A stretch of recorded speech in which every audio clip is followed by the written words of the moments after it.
Hello നമസ്കാരം. നമ്മുടെ വീട്ടിലെ കാലാപ്പാട്ടൊരു തെയ്യാണ്. അപ്പോൾ അത് ഇപ്രാവശ്യം ഒരുപാട് വൈകിയാണ് പൂത്തുന്നത്. ഈ സമയത്താണ് പൂത്തിട്ടുള്ളത്, മഴയത്ത്. കണ്ടോ, നന്നായി പൂത്തിട്ടുണ്ട്. കണ്ടോ, എല്ലാ ബ്രാഞ്ചിലും പൂ വന്നിട്ടുണ്ട്. ഇത് ഞാൻ കഴിഞ്ഞ പ്രാവശ്യം മൊത്തത്തിലൊന്ന് പ്രൂൺ ചെയ്ത് കൊടുത്തിരുന്നു കേട്ടോ. നന്നായിട്ട് ട്രിം ചെയ്ത് നിർത്തിയതാണ്. കാരണം ഇതിൻ്റെ ഇലകളിലൊക്കെ ഒരു ഫംഗസിൻ്റെ പ്രശ്നം വന്നപ്പോൾ ഞാൻ മൊത്തത്തിലൊന്ന് കട്ട് ചെയ്ത് പ്രൂൺ ചെയ്ത് നിർത്തിയാണ്. അതാണ് ഇപ്രാവശ്യം സീസണിൽ പൂക്കാത്തത്. ഈ മഴയത്താണ് പൂത്തിട്ടുള്ളത്. ഇത് കായ പിടിക്കുന്നുണ്ടാവില്ല, കാരണം പൂക്കളൊക്കെ മഴയത്ത് കരിഞ്ഞു പോകുന്നുണ്ട്. അപ്പോൾ നമ്മൾ ഇന്നത്തെ വീഡിയോയിൽ സംസാരിക്കാൻ പോകുന്ന വിഷയം നമ്മുടെ ചെടികളിൽ വരുന്ന മുഞ്ഞ, വെള്ളീച്ച തുടങ്ങിയിട്ടുള്ള പ്രശ്നങ്ങളെ അതെങ്ങനെ നമ്മൾ പരിഹരിക്കാം, അതിനെന്ത് മരുന്നാണ് നമ്മൾ അടിച്ചു കൊടുക്കാറുള്ളത് എന്നുള്ളതിനെക്കുറിച്ചാണ് ഇന്നത്തെ വീഡിയോ. അപ്പോൾ വീഡിയോ എല്ലാവരും സ്കിപ്പ് ചെയ്യാതെ കാണുക.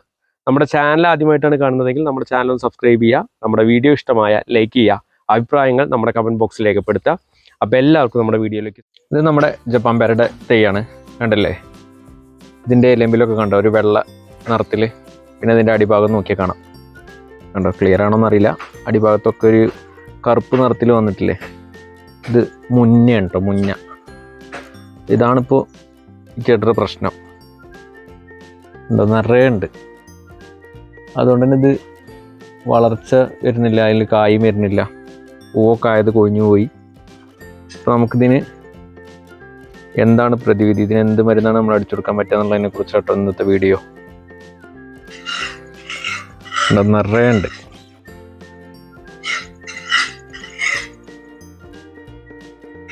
ആദ്യം വരിക ഇലയുടെ അടിഭാഗത്താണ് വരിക.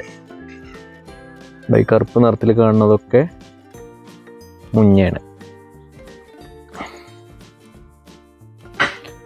ഇത് ഞാൻ ഒരു പ്രാവശ്യം ഒന്ന് കട്ട് ചെയ്ത് പ്രൂൺ ചെയ്ത് നിർത്തിയതാണ്. അതാണ് ഇങ്ങനെ രണ്ട് സൈഡിലേക്കും ബ്രാഞ്ചൊക്കെ വന്നു. മുമ്പിൽ പൂവൊക്കെ ഉണ്ടായി, പക്ഷെ അത് കായ പിടിച്ചില്ല, കൊഴിഞ്ഞു പോയി. ഇത് തോന്നുന്നത് ഇതിൻ്റെ ശല്യം കൊണ്ട് തന്നെയാവും.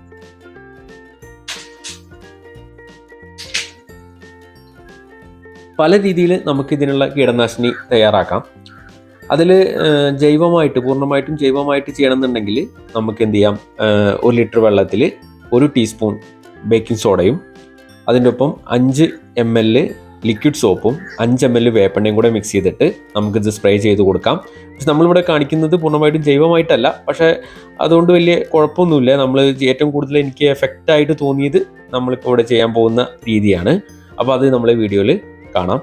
പിന്നെ ഇത് ഏത് കീടനാശിനി നമ്മൾ തളിച്ചു കൊടുക്കുകയാണെങ്കിലും ഒന്നുകിൽ രാവിലെ ഒരു 9 മണിയുടെ മുന്നേ ആയിട്ട്, രാവിലെ ഒരു 9 മണിക്ക് മുന്നേ ആയിട്ടോ, അതല്ലെങ്കിൽ വൈകിട്ട് ചൂട് കുറഞ്ഞതിന് ശേഷം ഒരു 5 മണിക്ക് ശേഷം നമ്മൾ സ്പ്രേ ചെയ്ത് കൊടുക്കുന്നതാണ് നല്ലത്.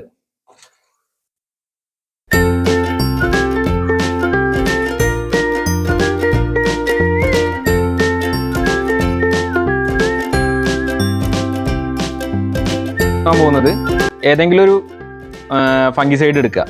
ഞാനിവിടെ ഉപയോഗിക്കുന്നത് സാഫാണ്. പിന്നെ അതിൻ്റെ കൂടെ ഏതെങ്കിലും ഒരു ഇൻസെക്ടിസൈഡും, ഓക്കെ, അത് ഏതെങ്കിലും ബ്രാൻഡ് മതി. ഞാനിവിടെ വയ്ക്കുന്നത് ടാറ്റ ഫെൻ എന്ന് പറഞ്ഞിട്ടുള്ള ഇൻസെക്ടിസൈഡാണ്. അത് ഏതെങ്കിലും ഒന്ന് എടുക്കുക.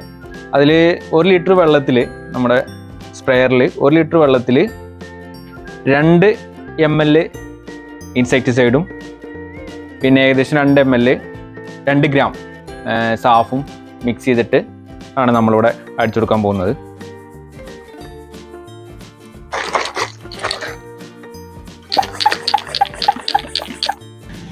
അപ്പോൾ നന്നായിട്ട് മിക്സ് ചെയ്തതിന് ശേഷം ഇതിനെ സ്പ്രേ ചെയ്ത് കൊടുക്കണം.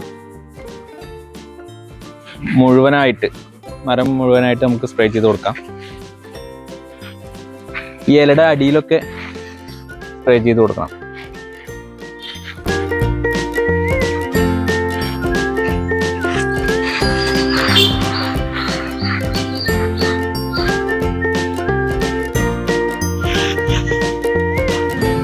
നമുക്ക് ഇതേ മിശ്രിതം തന്നെ നമ്മുടെ ഈ മാവിലകളിലൊക്കെ ഉണ്ടാവുന്ന, അതായത് മാവിൻ്റെ തൈകളിൽ അതിൻ്റെ തളിരില പോകുന്ന മാംഗോ ലീഫ് കട്ടിംഗ് വീവിൾ എന്ന് പറഞ്ഞിട്ടുള്ള ഒരു ഇൻസെക്റ്റ് ഉണ്ടല്ലോ, അതിനെയൊക്കെ തുരത്താൻ വേണ്ടിയിട്ട് നമുക്ക് ഇതേ സെയിം സൊല്യൂഷൻ ഉപയോഗിക്കാം കേട്ടോ.